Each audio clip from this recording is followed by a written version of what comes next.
Bukod po sa malakas na lindol, may batayang balita mula sa bansang New Zealand. Mahigit 100 balyena ang natrap sa isang baybayin doon. Patay na raw ang halos kalahati ng mga balyenang yan nang sila po ay natagpuan ng mga tao. At hindi rin naman nagawang sagipin pa yung ibang naghihingalong balyena dahil low tide at hindi na sila maitulak pabalik sa dagat. Wala namang matibay na maisip na dahilan hanggang ngayon ng mga marine scientists tungkol sa nangyari niyan.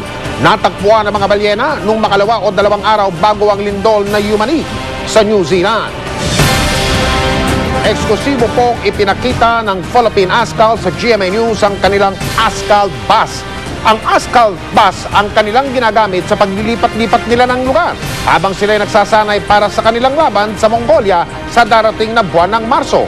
Mula sa lungsod ng Baguio, nakatutok live si Max Zambrano. Alright?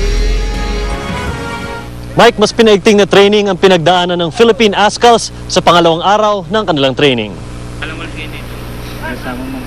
Sa bantay saradong campus ng Brent School dito sa Baguio City, nilipat ang training ng Philippine Ascals bilang paghahanda sa nalalapit nilang laban kontra Mongolia Blue Wolves sa Ulaanbaatar, Mongolia sa March 15. Sa pangalawang araw ng training, tinutukan ng drills at exercises na magpapalakas ng binti at magpapabilis ng galaw ng bawat player. Gamit ang poles, hurdles, at ladder. Partikular na tinarget ang leg muscle development at lateral speed ng bawat player. Sinabayan din ito ng drills para mapaganda ang ball control, pati na rin ang passing. Ayon kay Team Captain Ali Borromeo, tamang-tama lang daw ang pace ng training nila. Training's been good so far. The coach has really good plans for the team, and I think the first pitch we trained was quite hard in the joints. But Brent's looking good, and the environment, the over environment, the atmosphere of everyone's really receptive. Isa pang dahilan kung bakit mataas ang moral ng Ascals ay dahil sa kanilang maginhawang mga biyahe gamit ang 2 official na Ascals bus. Nandito tayo ngayon sa loob ng Ascals bus. Malamang hindi nyo alam na may ganito na. Ito yung sinasakyan ng ating favorite football team, ang Philippine Ascals, pag bumabiyahe sila papunta sa mga lalaroan nila.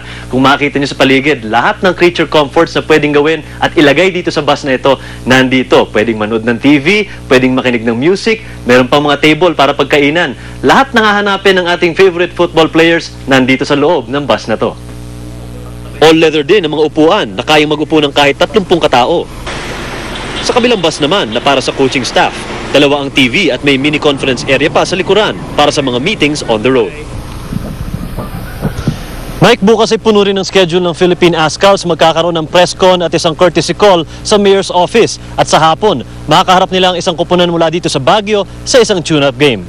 Yan muna ang pinakauling Ascals update mula dito sa Baguio City. Mike? Maraming salamat, Max Zambrano. Susunod, Dennis Trillo nagkwento tungkol sa biglaang Valentine date nila ni Janeline Mercado. Tutukan dito sa 24 Oras.